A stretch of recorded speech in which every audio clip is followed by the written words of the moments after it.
It's Jeff from Mantiques Network. This is their second installation on the early 1900s Salesman sample beer trays. Again, the reason this is a Salesman sample is back in the day, you didn't have a ton of photographs, so a lot of the advertisers were relying on high quality artwork.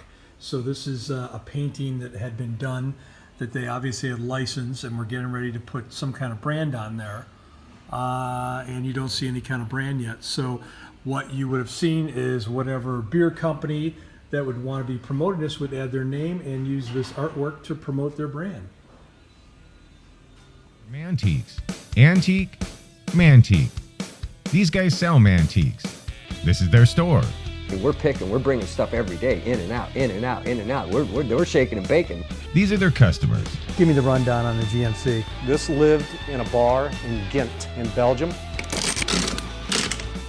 Follow Jim and Jeff from 9 to 5 or after hours as they buy, sell, and restore the coolest stuff for the coolest collectors worldwide.